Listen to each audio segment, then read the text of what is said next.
जब जीवा इंद्रिय का हम मौन रखते हैं ना, तत्पश्चात हमारा जो मन है वो शुभ कर्मों की ओर जाता है। तो धर्म का दूसरा अंग है शुभ कर्म। मनुष्य अनेक प्रकार के शुभ कर्म करता है,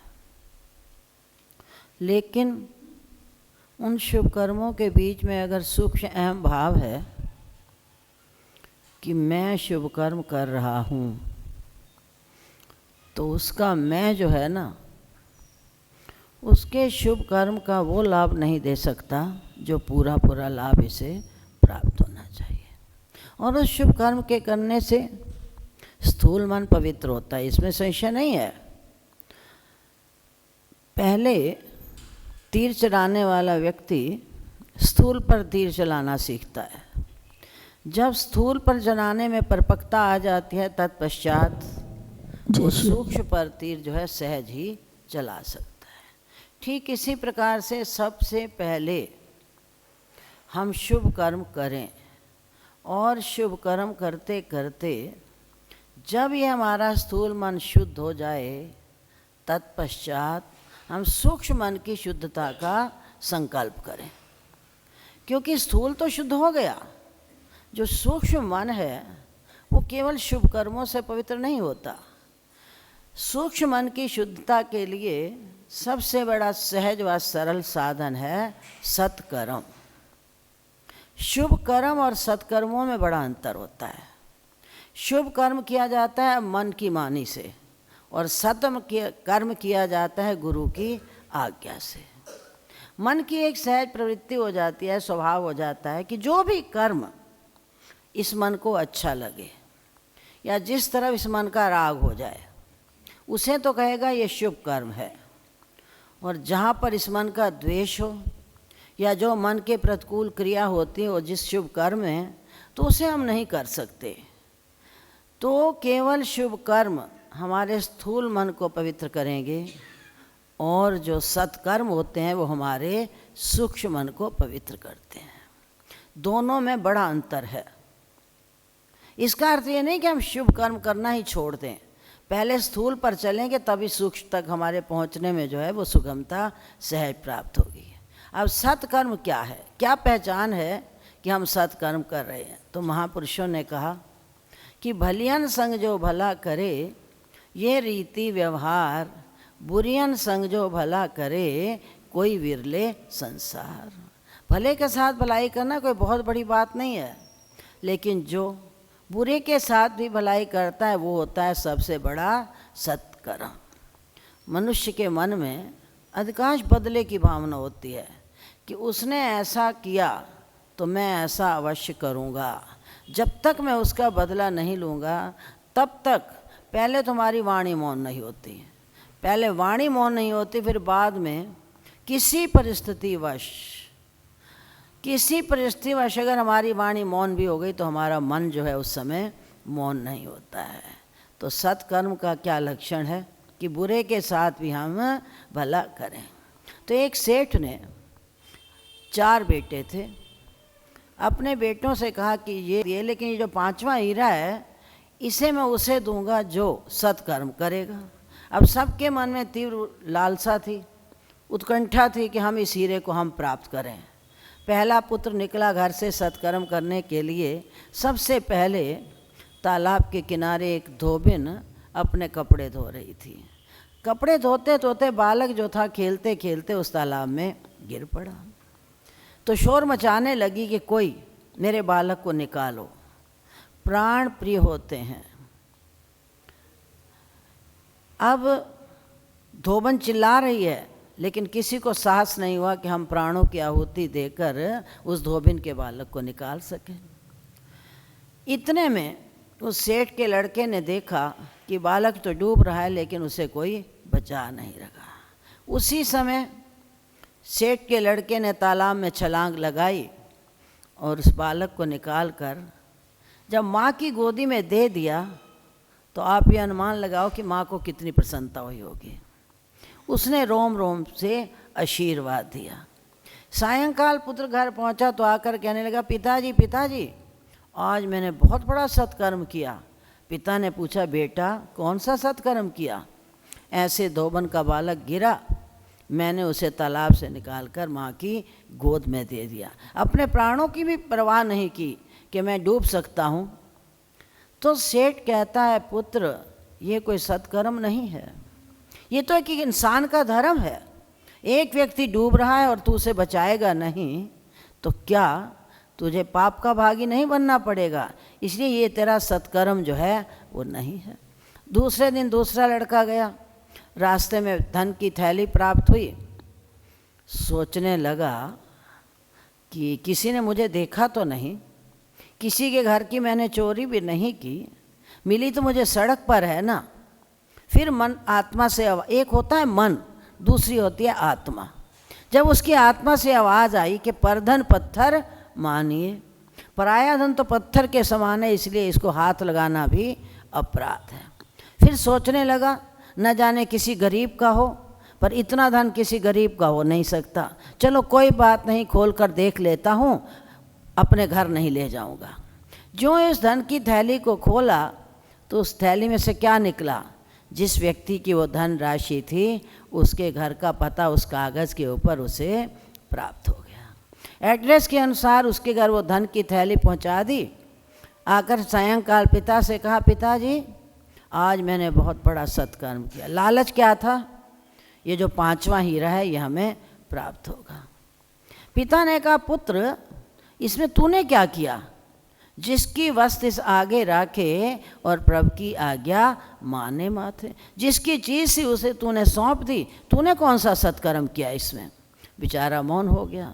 तीसरे दिन तीसरा लड़का गया तो क्या देखा कि संध्या का समय था। एक युवती संध्या के समय करुण क्रंदन कर रही थी।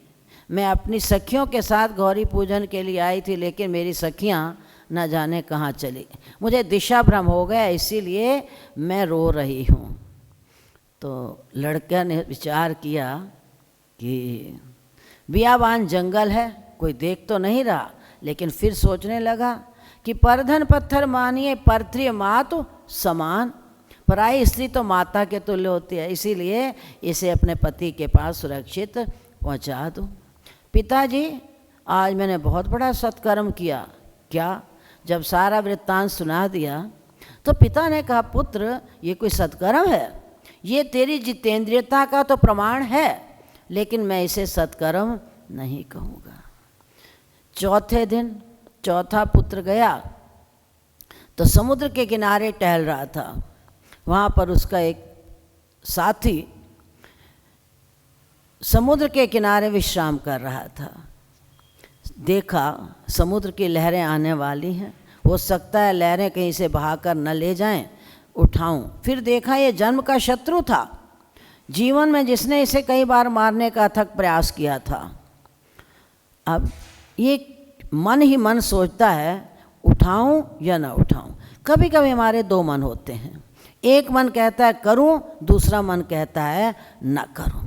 तो जिसका मन शुद्ध हो जाता है फिर वो कहता है मैं शुभ कर्म करूं, अपनी तोड़ निभाइए ते अगला वो जाने। मैं अपना काम करूं, वो जो करेगा उसका धर्म उसके साथ और मेरा कर्म मेरे साथ। अभी वो लेटा था, उसे हाथ से उठाया, खड़ा ही किया था, कितने समुद्र की लहरें बड़ी तीव्र गति से उधर से क्रॉस कर गई। घर पहुंचा, पिताजी आज मैंने बहुत बड़ा सत्कर्म किया है। जब सारा वृत्तांत सुना दिया तो पिता ने कहा, पुत्र वास्तव में इसी का नाम सत्कर्म है। शुभ कर्म होता है अपनी मनमानी से, जो कर्म मन को अच्छा लगा या जिस कर्म को मन ने मान लिया ये शुभ कर्म है, वो तो मान लिया शुभ कर्म, और जो हमारे मन को अच्छा न लगे वो शुभ कर्म नहीं है। या जहाँ पर इस मन का राग हो जाता है वहाँ पर कहता है ये शुभ कर्म है, ये मेरा कर्तव्य है, और जहाँ पर मन का द्वेष है वहाँ पर कर्तव्य होते हुए भी हम उस काम को करने के लिए तैयार नहीं। तो पिता ने कहा, पुत्र वास्तव में आज तूने बहुत बड़ा सत्कर्म किया है, क्योंकि भले के साथ भलाई करना कोई बहुत बड़ी बात नहीं है, और जो बुरे के साथ भी भलाई करता है वो परमात्मा की प्रसन्नता का पात्र बनता है। तो उसी समय पिता ने 5वां हीरा लिया और सत्कर्म करने वाले पुत्र को दे दिया। अब महापुरुष कहते हैं कि जीवन में शुभ कर्म करोगे, शुभ कर्मों का फल तुम्हें पुण्यों की प्राप्ति होगी, निष्फल नहीं जाएंगे। ये सोचो कि हमने शुभ कर्म किए तो निष्फल चले गए। शुभ कर्मों का फल होता है पुण्यों की प्राप्ति, और सत्कर्मों का फल होता है उस ब्रह्म ज्ञान की प्राप्ति। ब्रह्म ज्ञान क्या है? केवल अहम ब्रह्मास्मि कहने का नाम ही ब्रह्म ज्ञान है, इसका नाम ब्रह्म ज्ञान नहीं है।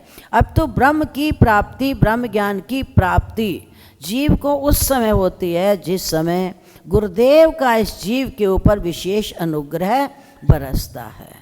उसके अनुग्रह के पात्र बने। कृपा पात्र तो सब होते हैं, गुरुदेव की या भगवान की कृपा तो सबके ऊपर बराबर होती है, लेकिन अनुग्रह का पात्र वही बनता है जो उनके इशारे को समझ जाता है। शुभ कर्म करते करते हमें इतना अनुभव तो हो गया कि मेरे गुरुदेव की लीला है। वाणी विलास बहुत लंबा चौड़ा खड़ा कर देते हैं। शब्द कोश का जाल बनाना सबसे आसान काम होता है। अपने आप कहते रहेंगे मैं पतित हूँ, मैं नीच हूँ, मैं अधम हूँ, मैं निकृष्ट हूँ, मैं भजन नहीं करता, मैं साधना नहीं, मैं कुछ नहीं करता, अपने आप लगाते जाएंगे। और अगर दूसरा व्यक्ति छोटी सी भी तुम्हारी त्रुटि का एहसास करवा देगा ना, उस समय वाणी से कुछ कहने की क्षमता थी तो कह दिया, अगर ना कह सके ना तो मन हमारा भड़कता है, मन बुरी तरह से बोलता है। ये क्या है?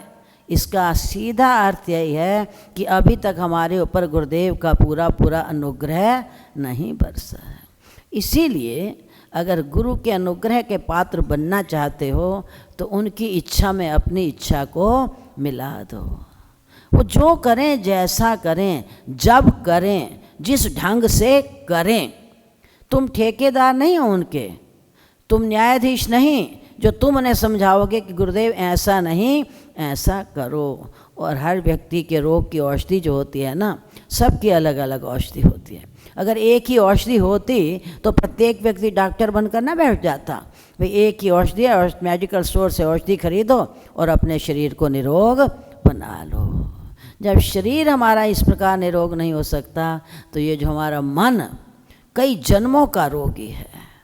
मन हम देखते हैं हम तो बड़े पवित्र हो चुके हैं, हम किसी से गलत नहीं करते, अपने आप कह रहे हैं ना हम नहीं करते। हम कहते हैं, हमारी बुद्धि ने मान लिया कि हम गलत नहीं करते। लेकिन पहले एक बात का जवाब दो कि इसकी पहचान क्या है कि तुम गलत कर रहे हो या ठीक कर रहे हो। सीधी पहचान इसकी यही है कि जब तक तुम्हें गुरु के वचनों में विश्वास ही नहीं तो क्या ठीक और क्या गलत।